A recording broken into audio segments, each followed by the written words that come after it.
Austin Reeves at injury report ng Lakers, yan ang ating pag-uusapan. Final seconds. Bryant for the win. Bang!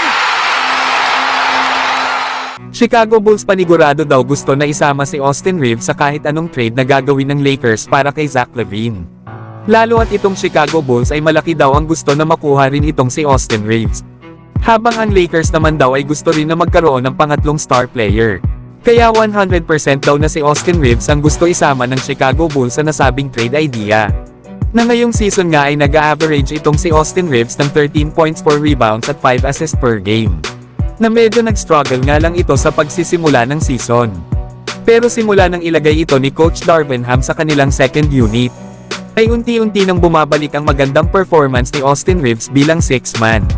Samantalang si Zach LaVine ay nag-a-average naman ngayong season ng 22.5 rebounds at 3 assists per game. Na hindi na nga rin ito masaya sa nangyayari sa kanilang kupunan, lalo at sunod-sunod din ang kanilang pagkatalo. Na kung saan ay nasa ibaba sila sa standing sa West bilang 13 seed na may record na 5 wins at 14 losses. Kaya gusto na rin marahil ng Chicago Bulls na gumawa ng pagbabago at ito nga ay ang i-trade ang kanilang mga star players kasama si Zach LaVine. Para naman makakuha sila ng mga batang players at mga draft picks na tutulong sa kanilang pagre-rebuild. Samantalang may good news naman sa Los Angeles Lakers. Dahil itong kanilang wing player na si Cam Reddish ay upgraded na sa probable ang status laban sa Detroit Pistons. Alam naman natin na 3 mga laro ng Lakers ang nakaligtaan nito matapos itong magtamo ng groin strain injury sa naging laban nila sa Utah Jazz. Kaya good news talaga ito para sa Lakers, lalo at kailangan nila ng player lalo na sa kanilang perimeter.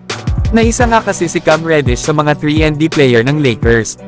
Na matapos nga itong pagpahingahin muna ng kanilang kupunan ay si Max Christie na muna ang pumalit sa kanyang posisyon. Na maganda nga rin ang ipinakitang performance para sa Lakers. Na bukod naman kay Cam Reddish ay nakaset naman na i-reevaluated ngayong linggo itong si Rui Hachimura para sa kanyang nasal fracture. Habang si Jared Vanderbilt ay nagpapakondisyon na lang at malapit na ring bumalik sa lineup ng kanilang kupunan. Samantalang si Gabe Vincent ay nasa at least 2 weeks pang mawawala sa Lakers bago ito i-re-evaluated. So yan lang muna mga idol ang ating update sa Lakers. So hanggang dito na lang tayo mga idol. At huwag nyo naman kalimutan mag-subscribe bilang pagsuporta.